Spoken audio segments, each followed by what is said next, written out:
Hi, I'm Georgette, and welcome to our show. Now, the purpose of this show is basically, look, we're trying to demystify the foolishness. We're trying to educate you as to what resources you have. We understand that times are hard. We understand that many of you out there have lost your jobs. And we're trying to tell you, look, you have options. There are resources out there that are available to you. We're here trying to teach you a basically new money mindset, have a new relationship with money. That's the reason we're here. We're here for you. Hi, today's topic is credit cards. Now, I know there are many of you out there that are looking at this show and saying, why are we talking about credit cards? Listen, credit card companies and banks basically have done a really good marketing job to have you believe that you really need them. We're here today to show you that, listen, you don't need them. They need you.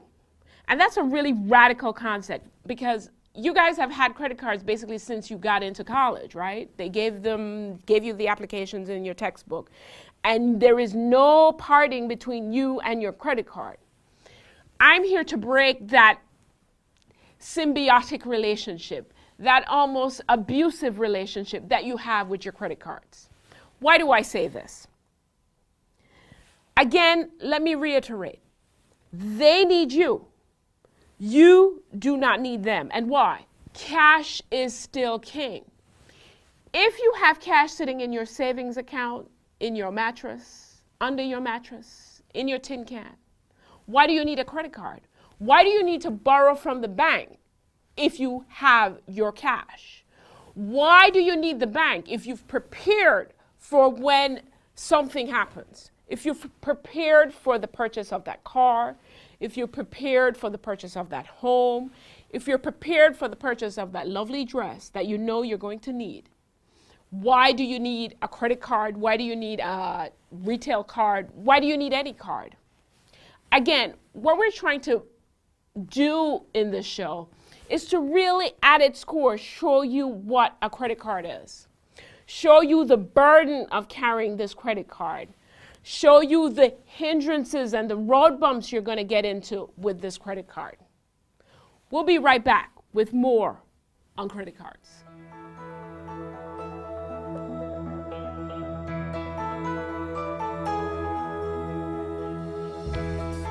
Out of the amount of money you're making, out of your total gross income or net income, 50% of that money should pay your rent or mortgage, food, your utilities, the things that you need, you must have in order to exist. 30% goes towards your wants. Now, what is a want?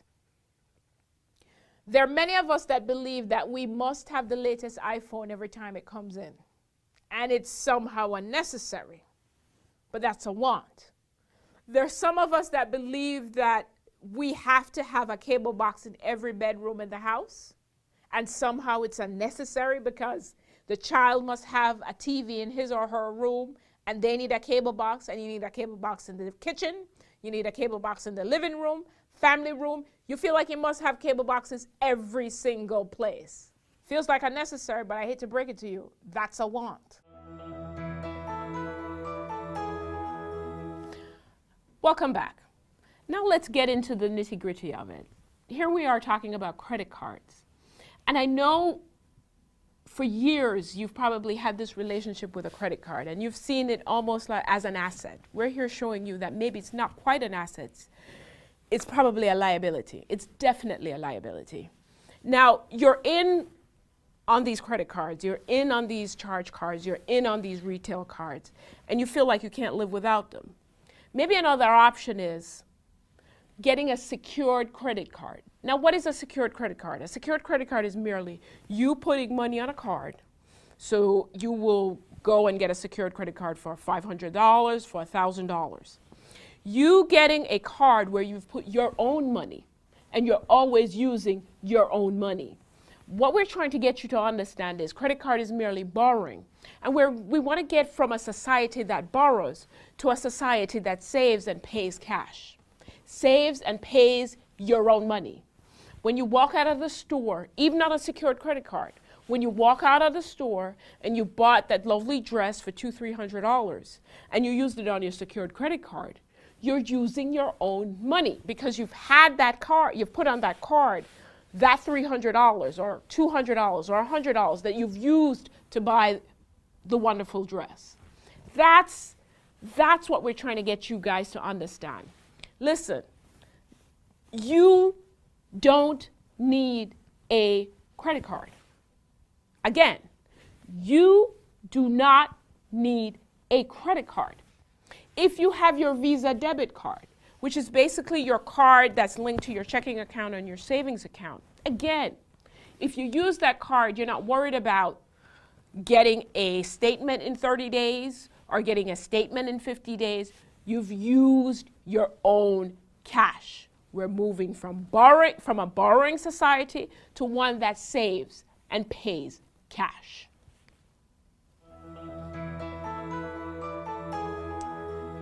Okay, we're going to delve into basically the effects of carrying these credit cards around in your wallet.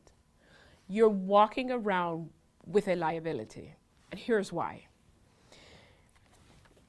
In the 12 months prior to March 2011, 9% of American adults have been making their payments late.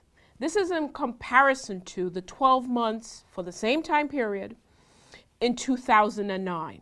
So what we're seeing is we're seeing an increasing trend in people, or many of you out there who are looking in on us, we're having a hard time meeting these credit card bills or these credit card payments. We're paying them late.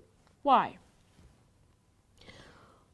Again, you're going to hear this running theme. The banks need you. You don't need them. But they need to lure you in.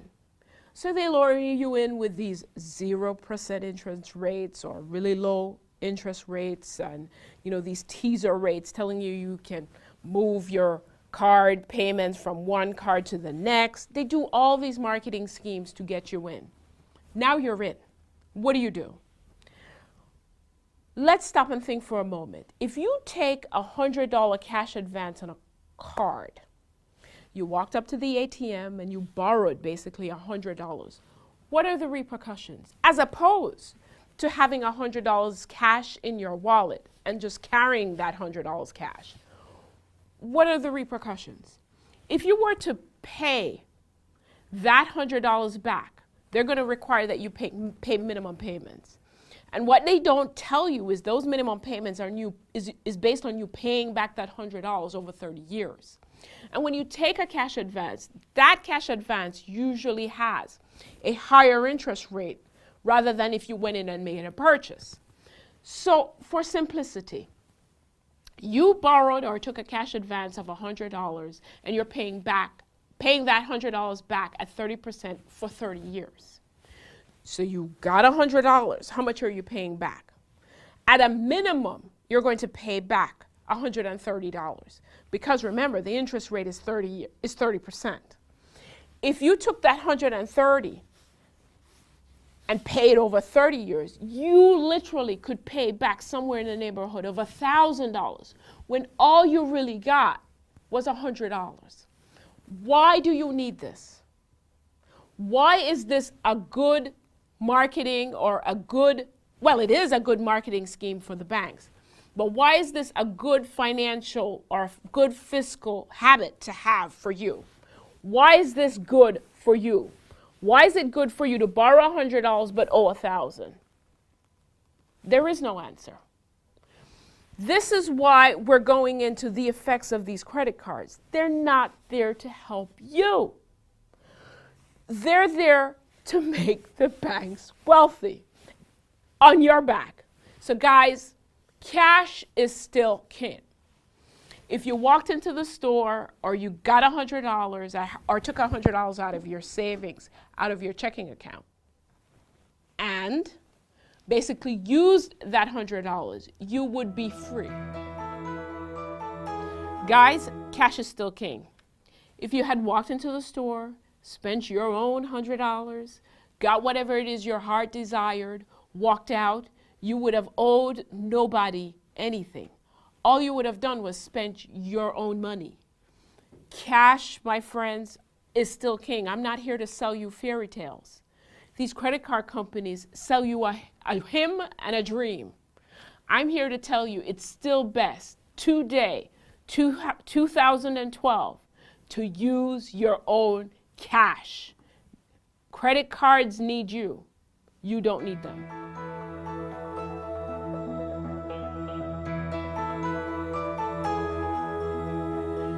Think about this. If you file a bankruptcy and you owe the IRS money on your tax refund or return or whatever, and that debt is more than 3.5 years old, you could file a bankruptcy and have it discharged, meaning the IRS could never come after you for that money. With student loans, you have to be crippled from the neck down before you can get rid of it. You have a kid that comes out of school with a law degree in basket weaving, right? His job is going to pay him $10, $12, $13 an hour, but he has student loans in excess of $250,000. How is that kid going to pay it back? And that kid has no ability of getting rid of that debt.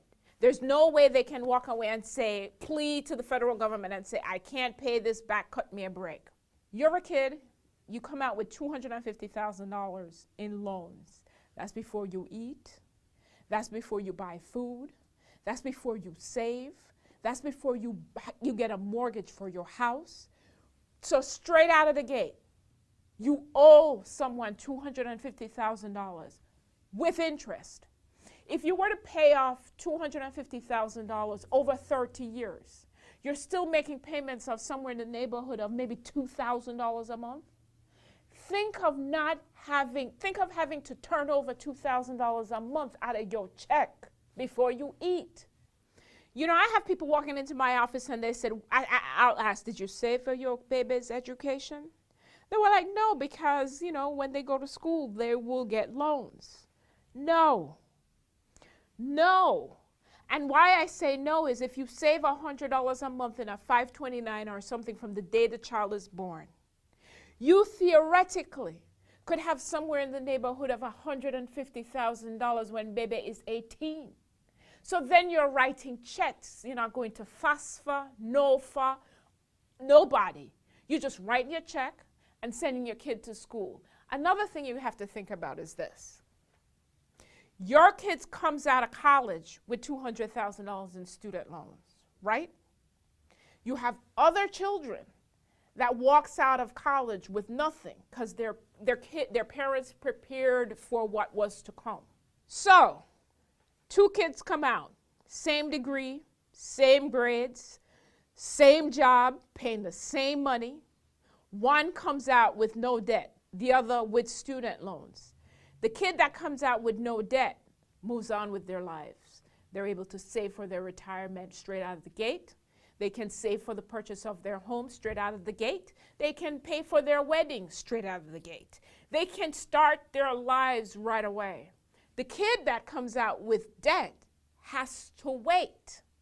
They have to wait because they have this morass or this albatross hanging around them called student loans. Those of you who haven't saved, didn't put any money away, avoid taking the student loans out by doing what? Look at community colleges, work-study programs for the school, grants, scholarships, whatever you can use and whatever resources are out there, make use of them.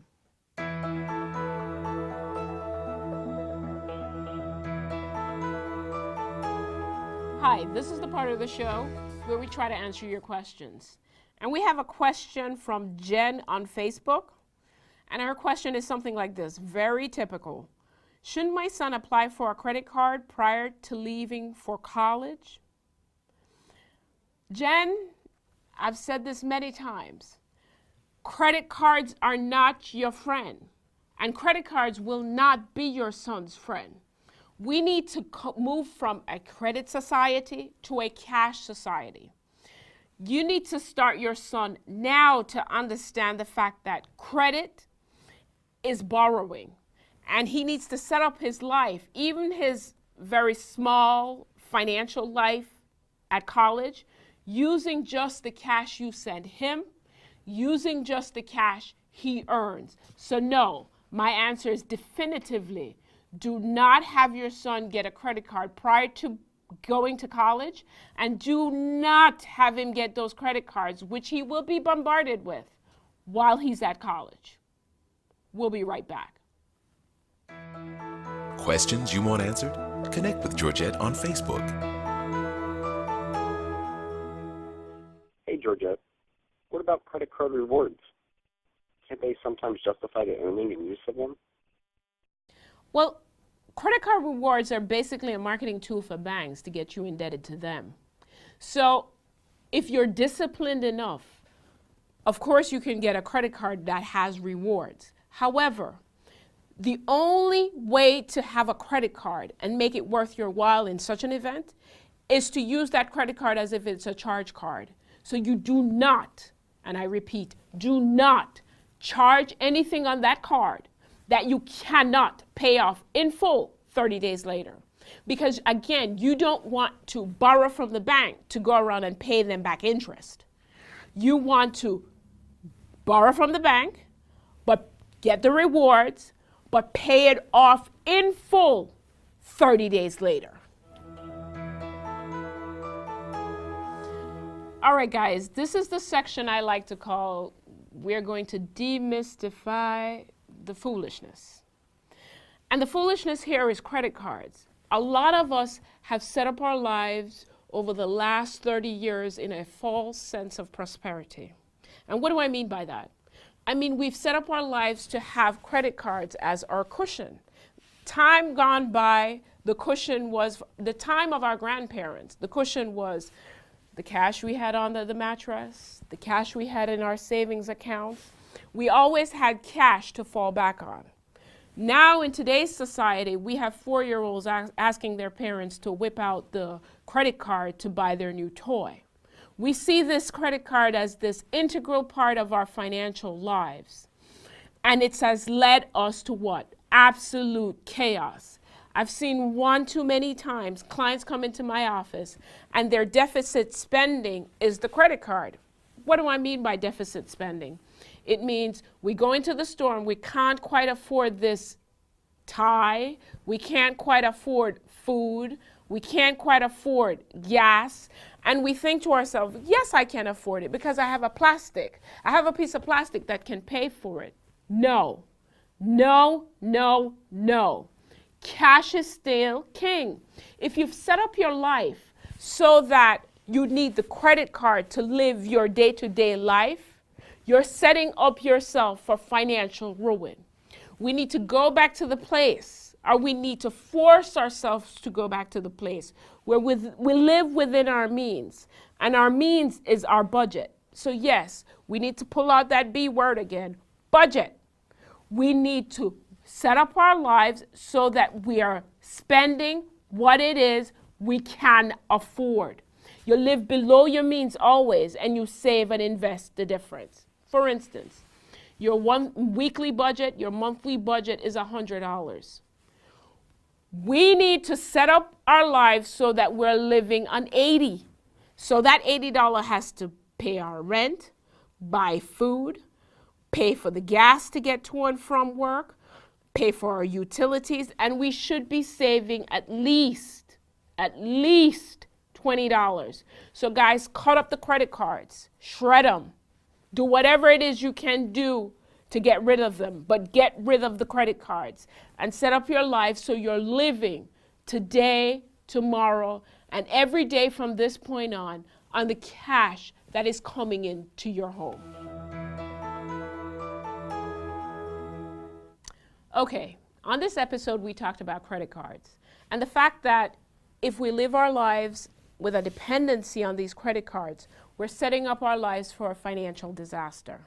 We need to break our dependency on credit cards, and if you take away nothing from this show, you will take away this. Cash is still king. What do I mean by that? If you have the choice between buying something on credit, not buying it at all, and buying it with your own cash, If this thing is a necessity, buy it with your own cash. If it's not a necessity and you cannot afford it, then the choice is not to buy it at all. Thanks for joining us. And I hope you take away from this show, cash is still king. And I'll see you guys next week.